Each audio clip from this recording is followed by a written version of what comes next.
I'd like to welcome everyone who is watching and listening.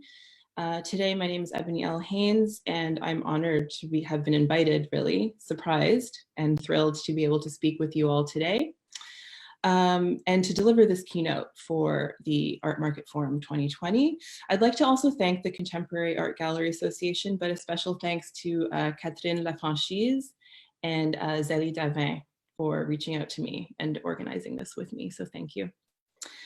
Just a quick note that following my presentation, there will be time and I encourage questions, a Q&A session. So you can either submit a question to the Zoom chat or you can submit a question through Facebook if you're watching on Facebook Live.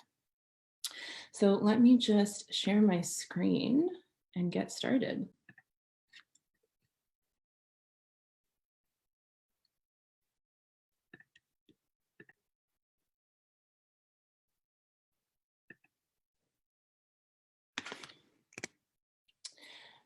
So as we go through, I will touch on each slide and each image briefly. But if you have any questions about things in particular, please feel free to take note and ask me directly in the Q&A session.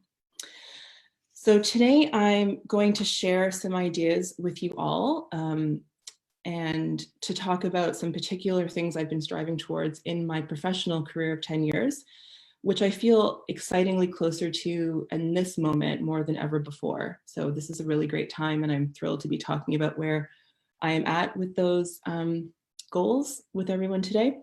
And the first goal is, first let me just quickly describe these slides for anyone listening.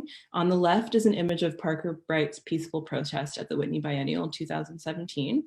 And on the right is a screenshot that I've circulated quite frequently that I gathered this summer from Twitter, which says, "Offer Black people opportunities without someone having to die" challenge. And I will contextualize these a bit more as we go along. So the first point that I will speak about and draw to about things that I'm striving towards is one, the vision of a completely new commercial gallery model, which sounds very grand in its delivery, but actually doesn't require that much change and is exciting. And two is the need for real systemic change to this system that's based on white privilege, which we all work in, and to kind of call to order from myself and for all of my colleagues to really implement real change. So for this discussion, I'm going to use myself as the case study and sort of the trajectory of my own career to how I came to the conclusion for the need for these changes or the desire for these changes personally. And although some of these case studies and statistics are specific to the US, I really feel that they are applicable globally. But again, happy to speak to that more later if there are any questions. So I will start with an overview of me a little bit for everyone who's not familiar. On the left is a photo of the CN Tower, and on the right is an image of the Statue of Liberty, marking my trajectory from Toronto to New York. I'm originally from Toronto. I mean, from outside of Toronto, as most of us are who say we're from Toronto. And I did my undergraduate and graduate studies in Toronto. And I moved to NYC after, really reflecting while I was studying at OCAD, what it is I wanted or hoped to achieve in terms of a career. And I really looked outside of Canada for just a different experience, really not expecting to set up roots here initially. So just to kind of test the waters, I applied to numerous internships and accepted one with Foxy Production, which is at the time was a bit more of an emerging gallery, and it was in Chelsea. And I was very fortunate with this internship. My bosses were really encouraging and communicative. I think I've had a better internship experience than many. And in this position as an intern, I was hired, eventually the goal that you have as an intern, right? They offered me a job upon graduation. So although I wasn't sure what would happen after graduating, I was pleased to have a job waiting for me, which is a fate not many of us have after grad school. So I moved to New York, and I really learned everything in this gallery, from art handling to installing, what it means to be a registrar, an archivist, went to art fairs, and this is the first show I curated. It's called Minty. I did it in the summer of 2013. And this experience really solidified for me that this is indeed a path I hope to pursue and was really passionate about, and had decidedly invested in the commercial side as opposed to an institutional or not-for-profit side of the art world. And while at this point in my career, it was very early, I was doing a lot, traveling, putting on shows, selling work, art fairs internationally. And just a side note, I hadn't yet at this, while I was at Foxy, I didn't have a single Black friend who worked in another gallery. And I was there for about 4.5 years. Then I moved on to, in 2015, I moved to Mitchell, Innes and Nash. And this was super exciting for me as a young gallerist to kind of make this, pretty traditional trajectory, moving from a smaller gallery to a more mid or larger gallery. And I loved this gallery so much, I still do. I was able to work with some amazing artists. I worked very closely with Pope L. Among some other amazing artists. I did so many great things there, including curating Pat O'Neill's first show with the gallery. We called it Let's Make a Sandwich, which was an amazing experience for me. And I was very happy. I really didn't have any plans to move on as soon as I did anyway. And at this point in my career, I now have about 3 Black friends who work in galleries, not just in New York, but internationally. So you can hopefully feel a little trend here that I'm laying out for you. Moving on, so then I moved to Marché's gallery, right? And it was soon after I had started at Mitchell, Innes and Nash. I started at Marché's in 2017. So I was at Mitchell, Innes and Nash for less than 2 years. And I didn't leave because I was unhappy. It was quite the opposite. But I left because Jose Martos was moving from Chelsea to Chinatown. And it presented an opportunity for me to be a part of something very new, not just a new sort of art gallery community, which was, there are a lot of satellites moving away from Chelsea in New York, which is really generally considered the hub of art galleries here in the city. But it was a smaller staff and a bit of a smaller program. And that meant for me, I would be able to have more of a voice in programming and curating the space. I was able to work very collaboratively with Jose as the owner, and hire staff, hire interns, and really put forth my vision for what the gallery could be with him. And this is an image of the first show I curated with the opening of the space called Invisible Man, which was a 4-person group show. It included Pope L, Coyote Ojo, Jessica Vaughn, and Turquoise Dyson.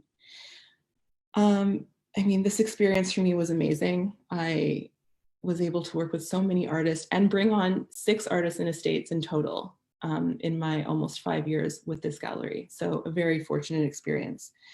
And at this point in my career, I have a slightly larger network of Black colleagues. But while with Martos, there are still instances where, for example, I'm at an art fair and I'm the only Black person in an art fair booth. Just to grasp the nature of that, you take an image of an art fair, there are hundreds of galleries there. And to be recognizable as the only Black body in that space carries a lot of weight on my person. So through all of these galleries experiences, right, there's one constant for me, and that's everything is moving extremely quickly. It's about the market, it's about money, it's about turnover. You open an exhibition, and while you're enjoying that exhibition being open, you probably have to leave at the end of the week to go to an art fair. And while you're at that art fair, you're gearing up to open your next show before your current show's even down. There are also off-site projects. Your artists are in other shows, doing other things, talks, benefits, events. This isn't a complaint, it's just an observation that there wasn't enough time, I felt, to really focus on some things I was truly interested in developing more. But one thing that popped up concurrently with this kind of evolution in my career and this desire to have more time or to do something a bit different was my position with Shoot the Lobster. And Shoot the Lobster, to clarify, is owned by Jose Martos and Martos Gallery.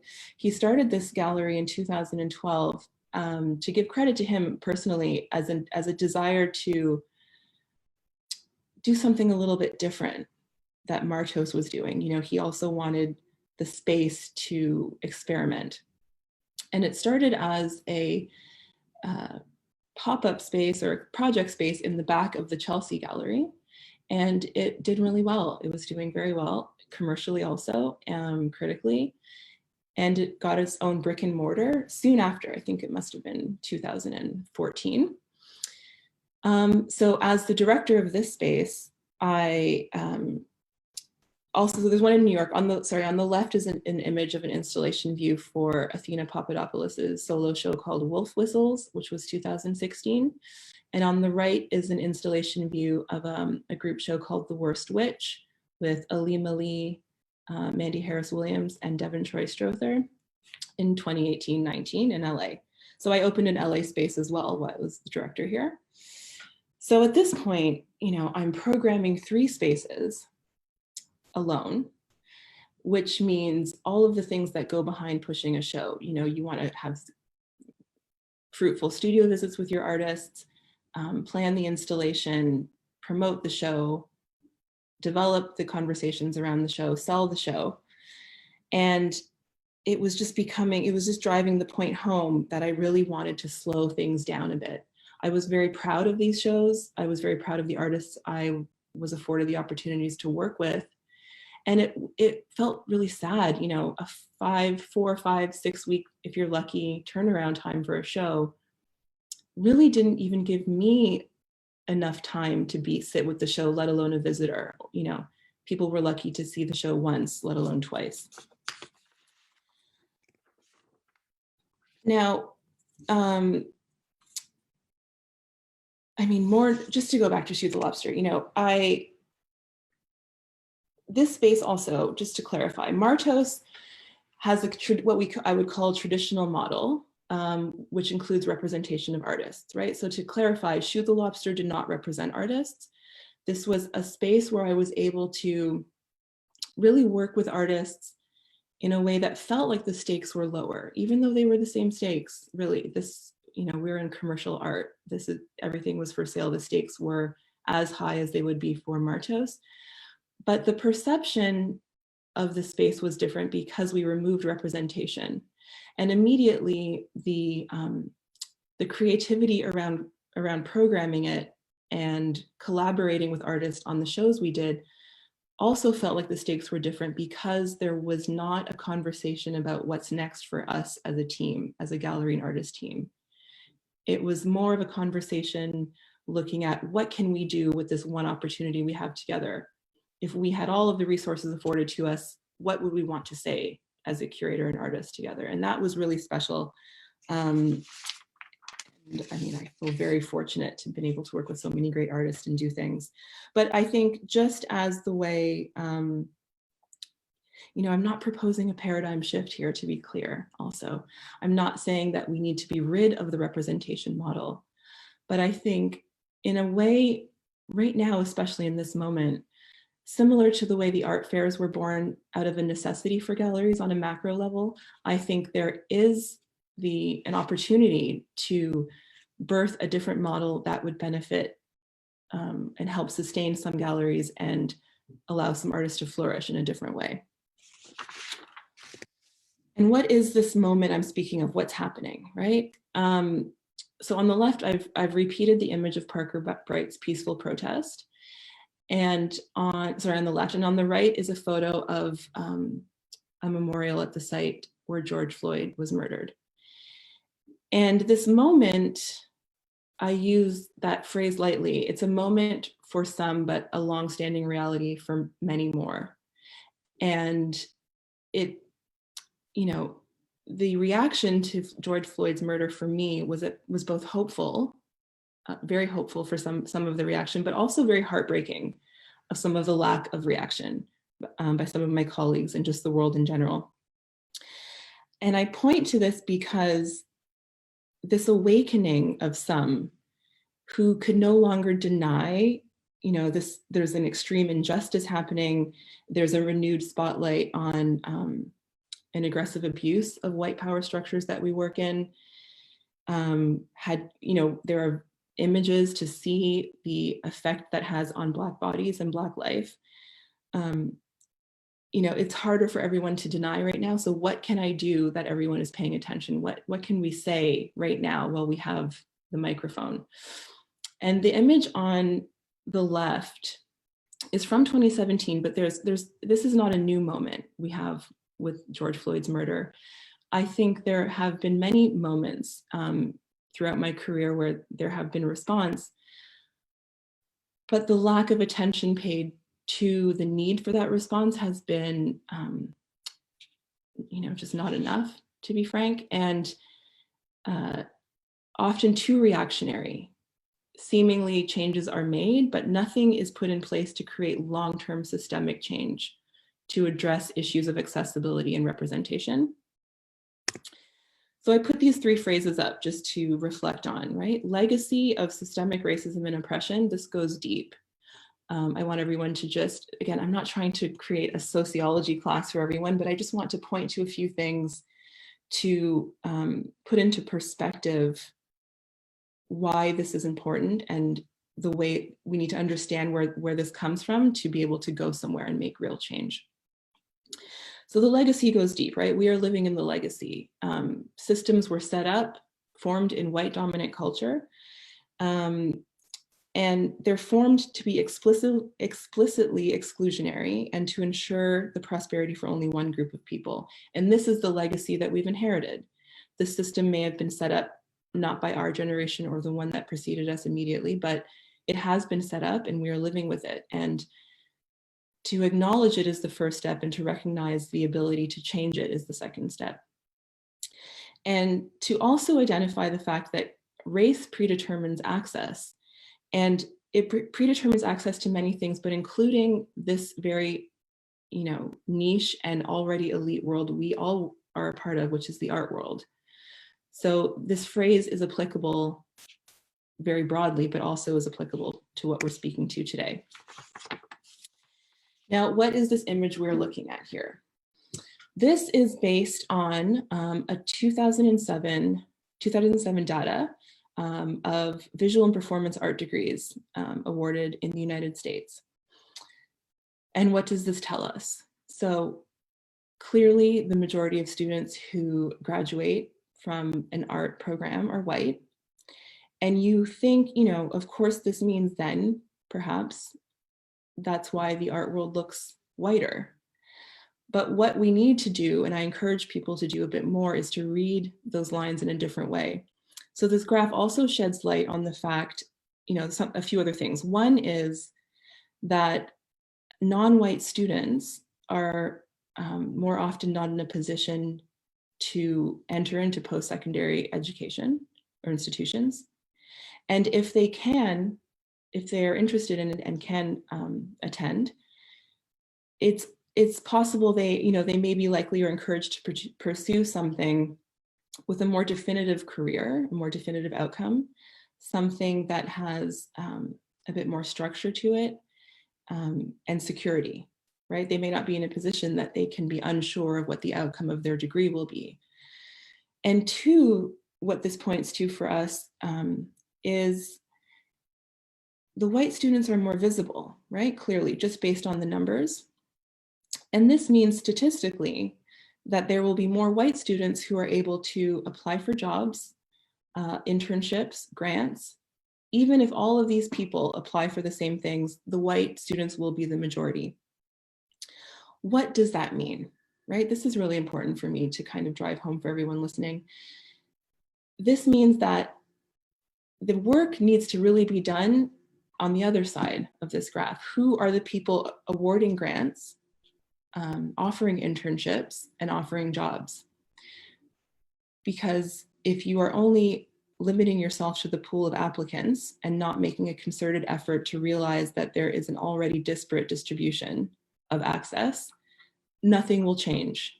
It'll be harder to change. Recognizing as the employer that yes, out of 100 CVs you might get, maybe one of them is a Black person, but there's a reason for that, and you need to take note that it's not because there's not more interest, it's because access has been set up to be limited to begin with.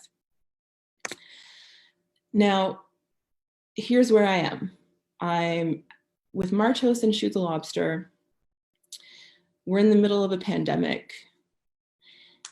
George Floyd is murdered, Breonna Taylor is murdered. Everybody feels very angry.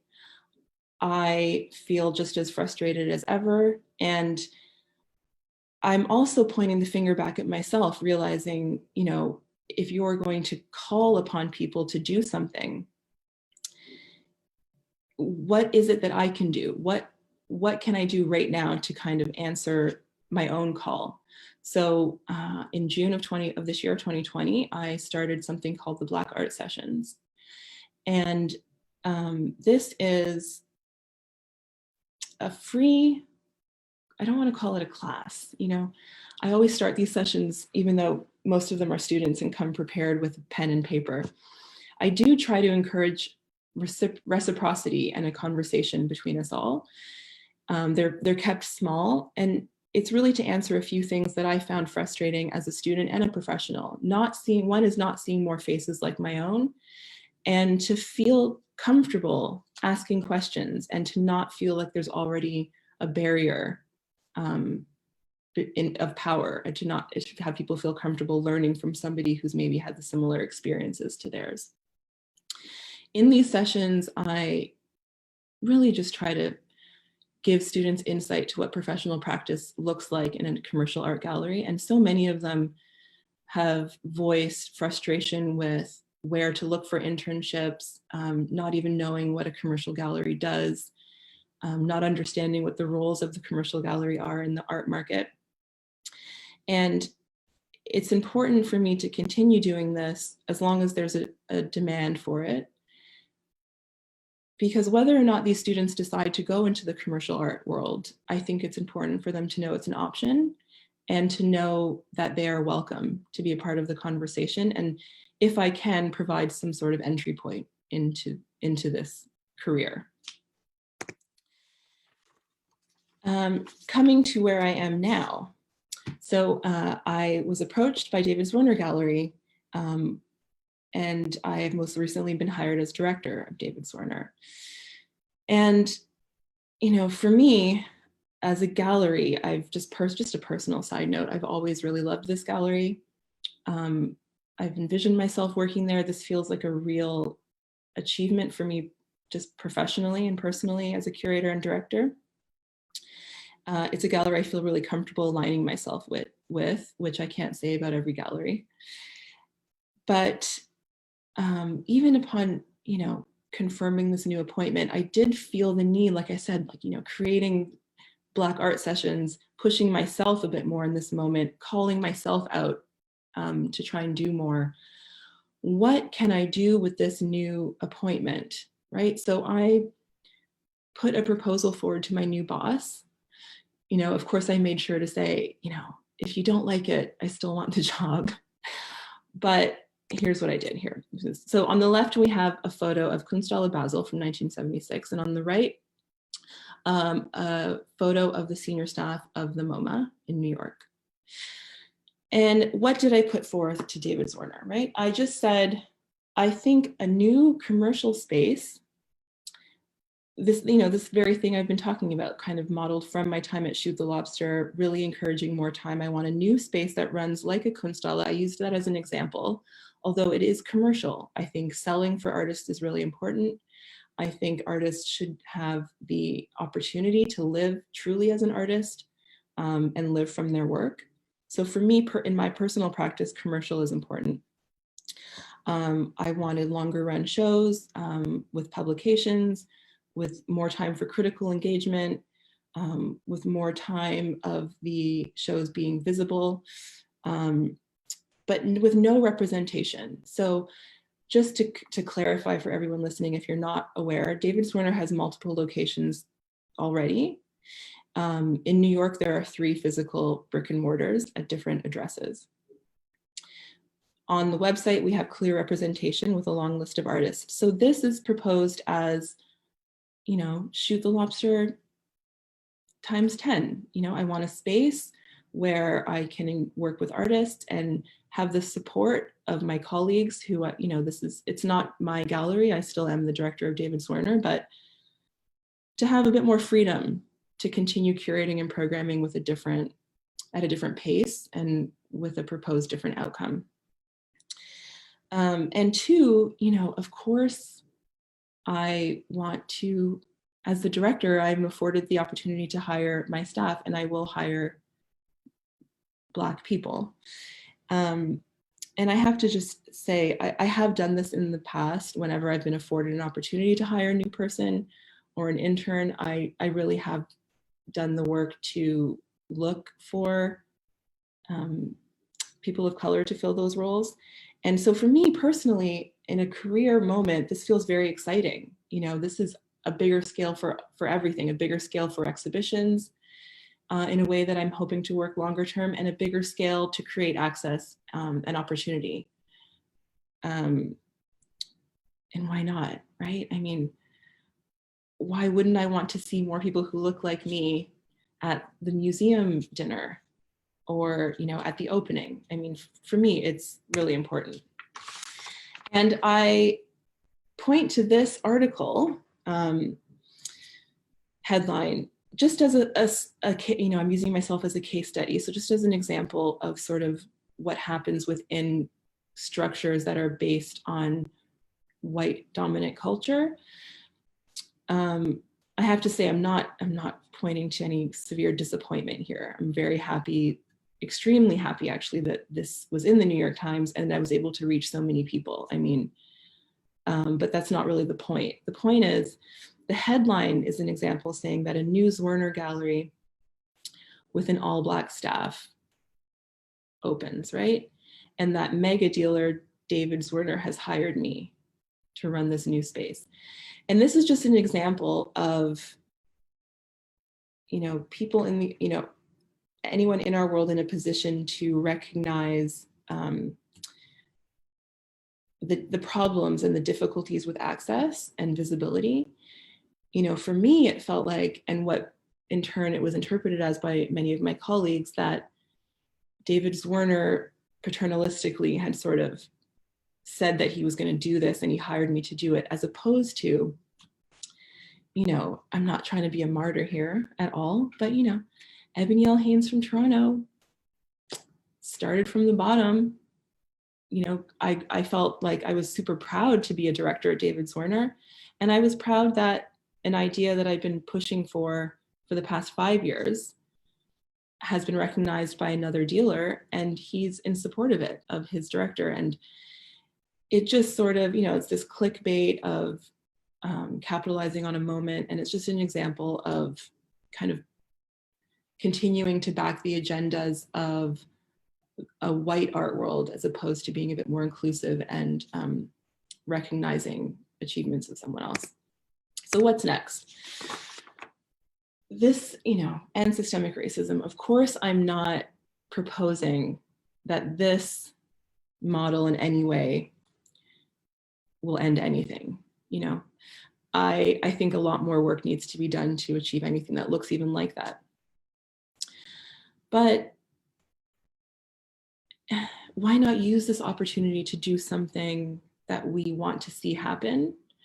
You know, one, I really want to see more artists, especially young artists, given opportunities to showcase their work, to not have to apply for grants to live, to not just look for the next residency, but for really to thrive from a studio practice and to really live as artists. And 2, another thing I want to see more of is people who look like me in the gallery. And I will not end systemic racism in trying to do this, but I hopefully can create more opportunity for change and hopefully encourage my colleagues to do the same.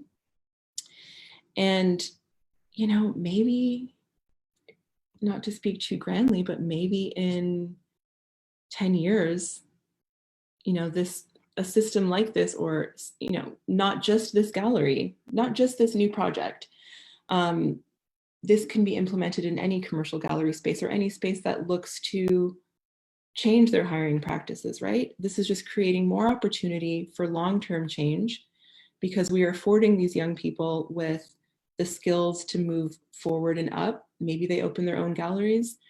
Maybe they stay within, you know, the gallery world and become directors of their own in their own right, and then they have the ability to hire new staff. You know, this is about long-term systemic changes.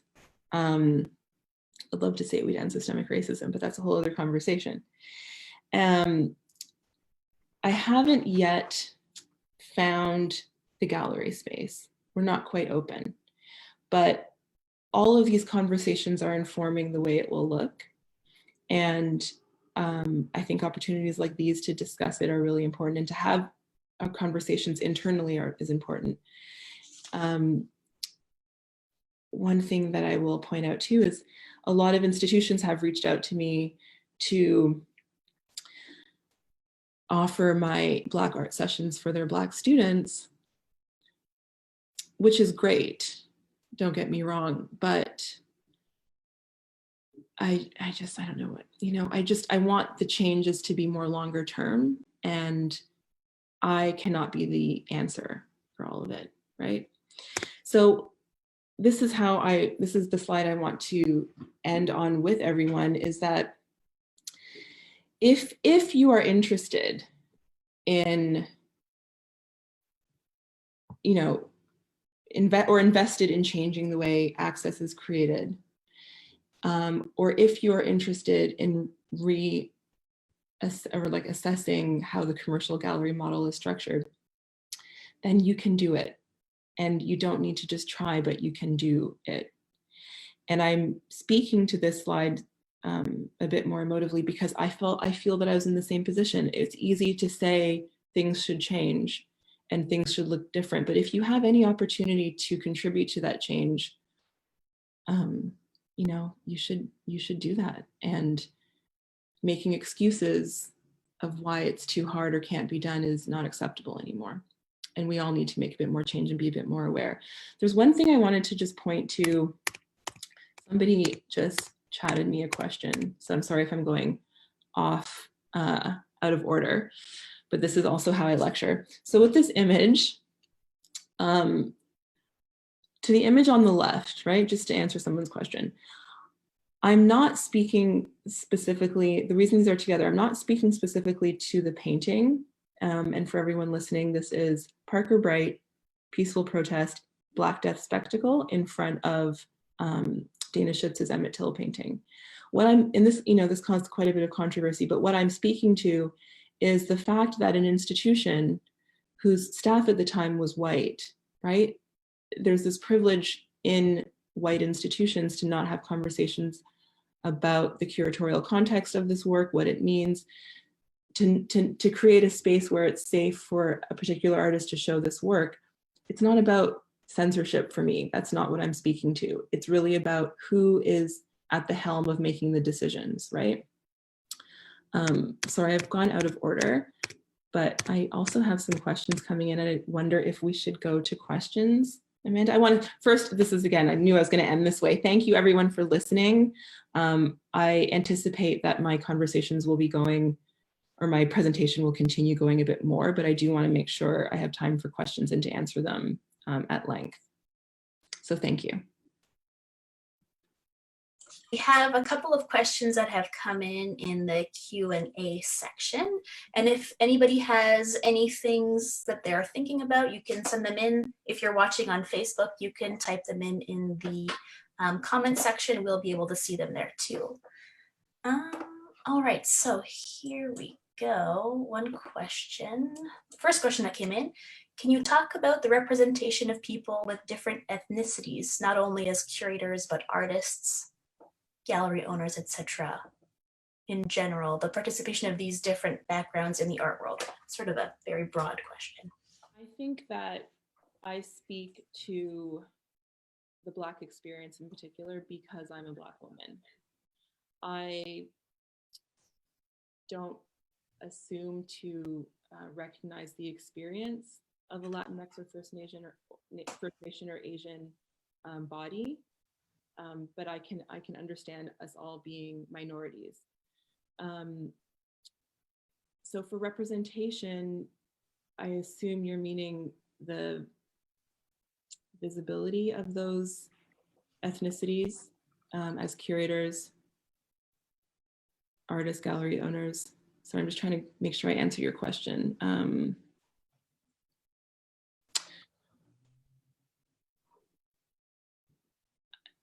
not really sure how to answer this question or to speak to it.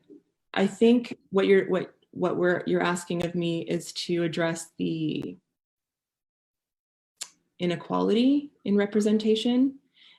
And I think that lends to what I was speaking to about, one, really generally a lack of access overall, and two, a system that has been set up to not grant access specifically to different ethnicities that you listed. And socioeconomically, a lot of job opportunities in the commercial art world are limited to those ethnicities. People ask me all the time, why don't you just open your own art gallery? And I'm like, because I don't have any money. The assumption that because some groups of people are able to do that on the fly, or it seems so, doesn't mean that everybody can. And I think that to create more opportunities for participation is what I'm kind of putting the call out to for a lot of different people. Does that speak to it enough, do you think, Amanda? Yeah, I think so. And if ever the person who asked the question was thinking about a different line of thought or anything, they can you can ask us another question. We'll get to it. All right, so we have one person who asked, in June, Canadian Art published an article titled "A Crisis of Whiteness in Canada's Art Museums." As a Canadian yourself, what do you think about the crisis of whiteness in Canada?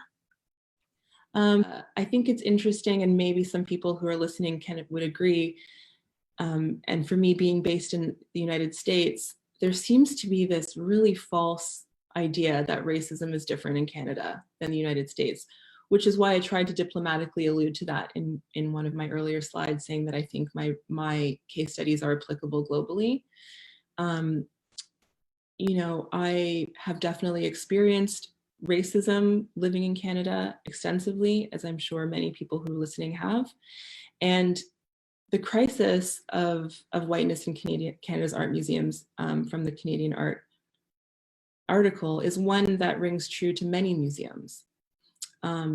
People have taken to social media to create accounts. There's like Show the Boardroom Instagram, which, people are calling out art boards and museum boards for not having a single person of color, collecting practices being exclusively white and largely male.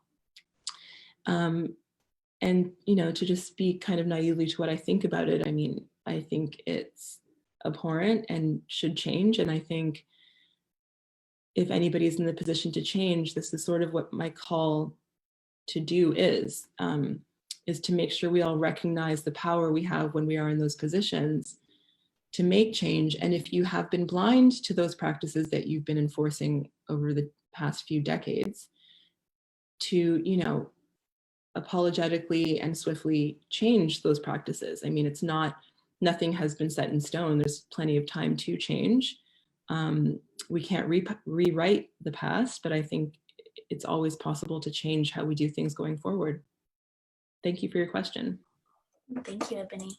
We have a question that came in through the chat. I think you might be able to see it from Sky Gooden. So she's asking, she's saying, seeing how particular institutions have behaved in the past 8 months, and of course much longer, and the disappointment and heartbreak you mentioned, are you inclined to be selective about the institutional power you associate with? Now that you'll have so much agency yourself, what I mean is, have you thought about how to thread that needle in terms of who you work with institutionally? Right. Good question. I mean, I'd like to think, here's an issue that I have with answering that question, or the problem that I have answering it, which points to consistent problems in this structure, right? I do feel very fortunate to have this agency. It's still not my gallery, right? I mean, there's still some bureaucratic things and hurdles that I will be confronted with. But I hope to make conscious decisions like that. I mean, it's hard to speculate. I mean, I want to answer definitively, but I will, I can continue down the path that I've started on, and hopefully make consciously informed decisions about who I align myself with and why. And really, one of the goals of this new space is to help artists realize who they want to align themselves with and why, and to afford everyone time to figure that out and not be too reactionary. Sky, I hope that answered your question. All right, so we have another person who's asking, are you in favor of positive discrimination in cultural institutions? Positive discrimination. I'm not too clear. I'm not completely sure what that means. If you mean hiring an all-Black staff, is that what we think it means, Amanda? I think so. I think so. So I have definitely, thank you for your question. I have received, I'm not calling this question criticism, but I have received criticisms from many people with labels like segregationist. And my answer is really, I'm creating an opportunity that I think needs to exist. I'm not in favor for anyone doing any kind of exclusive hiring if they don't believe in it. I mean, we could make the argument that institutions and galleries have discriminatory hiring practices since existence. There are institutions who are exclusively white in staff and galleries. So, I don't think they were in favor of positive discrimination in hiring in their cultural institutions, but I think that I am in favor of creating a different kind of opportunity. Just to clarify as well, I'm not exclusively curating Black artists. I mean, not that I think that's a problem at all, if that's your curatorial practice. My curatorial practice is a bit more inclusive. So the two are separate. So I'm finding a way to create more practical experience for people who look like me, to work on shows of people who look like me and who don't look like me. I hope that answers your question. Yeah, I think that's great. The next question, this is probably sort of the line that the person was thinking. So the next question is, it seems that all the articles focus on the fact that the gallery will have an all-Black staff without your concrete projects or the artists you will represent. What do you think about these articles? Perhaps that's where they were going. I think that the articles are, speaking to, I don't know, clickbait. I don't know. I think I'm disappointed that some news outlets and press have shown so much light on the fact that the staff, I plan to staff it with Black people. For me, it's largely about a curatorial practice and career that I've had for many years, and I hope to continue that. Hiring a Black staff, I think, serves, or to point to that only, I think, to serve somebody else's agenda, not mine. That's not the reason I'm speaking about this necessarily. I think it's an interesting, it's like a line, it's like an entryway into this new appointment that makes some people feel comfortable, or maybe is a bit more sensational than it actually is. But I'm hoping, and so far still confident, that the program will speak for itself. Right, great. So our next question, someone's asking you, what will be your curatorial statement line for your new space? And then they're asking, will you only have non-represented artists? Thank you for your question. Curatorial statement line, I don't know, I'm not sure, but you've put me to the challenge. I'm not sure what it will be or if it can be defined at this moment. But I can only say that it will speak to things that I have been interested in and am still interested in. And that means for me, practices that are conceptually really engaging. I'm really drawn to a lot of research-based practice. I really love installation practices, also like grand installation works. I've been really prone to video practices. So I think it will take the shape of things I've been interested in ongoing. And only non-represented artists, no. There will be represented and non-represented and estates and a whole wide range of artists. What's specific to the space is that I will not represent the artists, and I being David Zwirner. So David Zwirner will not technically be representing these artists. It will be more of a space that is curated by David Zwirner. But some of the artists who show there will probably, it's very likely they'll already have a gallery somewhere. Thank you for your question. Thank you. We have another question from Louise, who's asking, do you collect? And if so, what sort of art is in your collection?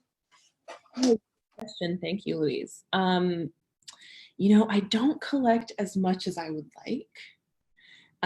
Most of my collection are generous gifts from artists that I've worked with.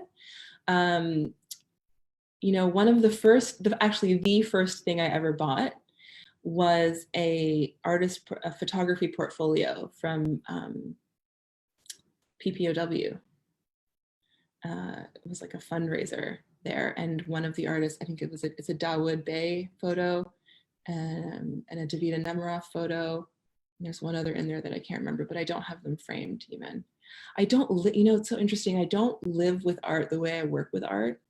I've been very transient while in New York, which is the case for many, but hopefully soon there'll be some roots set up for a bit more collecting. Thanks, Louise. Thank you.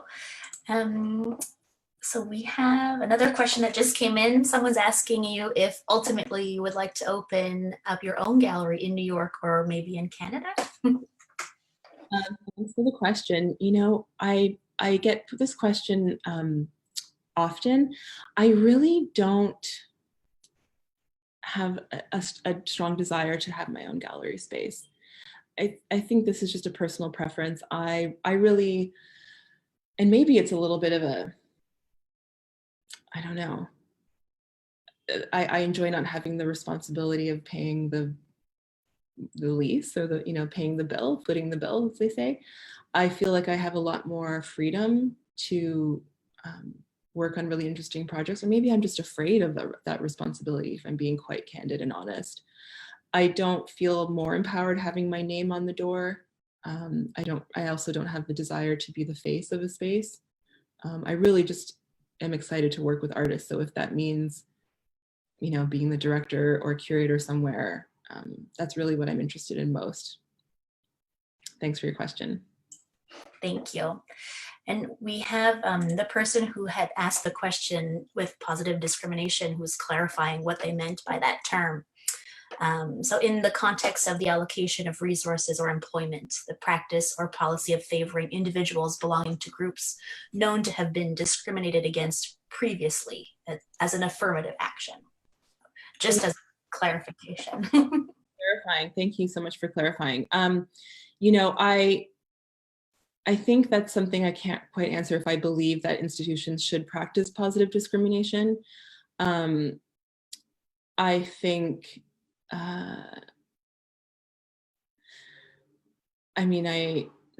that feels a bit rigid just for me personally, but I would hope that more inclusion is necessary.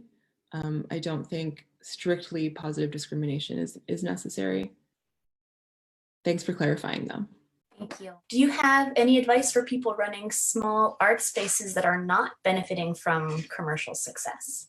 When you qualify with the word small, that probably means you're the only person working there, or maybe you have one team member, and I know that feeling, and you're probably working really diligently. I think commercial success, you know, I don't want to skirt the answer too much, but that really depends on what your bottom line is. So if you're looking to sell work and just cover your expenses, or if you're looking to really thrive, you know, those are two different things. I want to be helpful as possible. A more general way to explore new ways of achieving commercial success, you know, art fairs are great for it if you're not doing one. I mean, I think all spaces should try it at some point. If you are, just to kind of read into the question a bit more, if you are speaking to maybe a project space or a nonprofit space, then I would suggest looking into some funding support from your country, if you are based in Canada. I hope that answers your question. Thank you. That's great. Thank you, Ebony. All right, so we have a few more questions coming in. So as a teacher yourself, what do you think about how art history is taught? I think it is taught, you know, from a norm, a white normative perspective that I do feel is changing. You know, textbooks are written from a point of view, and I think it's also on the task of the teachers who are in institutions and feel the need for something to be changed to try and just put a call to that. I haven't taught art history in over 10 years itself, like as a subject, but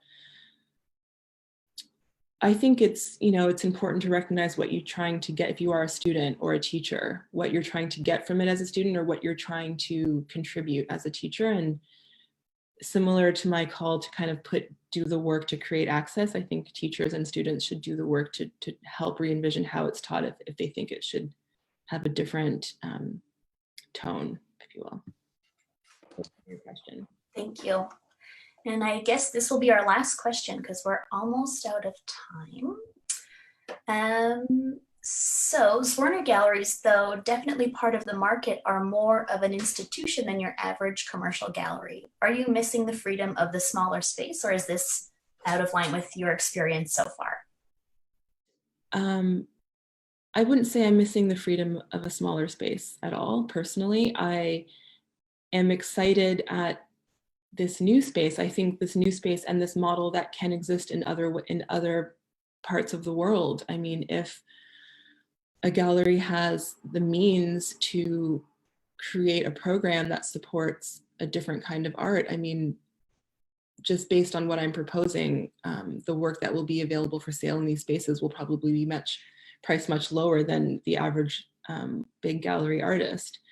And this is what I'm proposing, is to create different kinds of access. And for me, it still feels like freedom. I do feel like I have quite a bit of agency and feel fortunate to have that from my current employer and my colleagues. It's been very supportive, and I'm excited to see what happens. Thank you.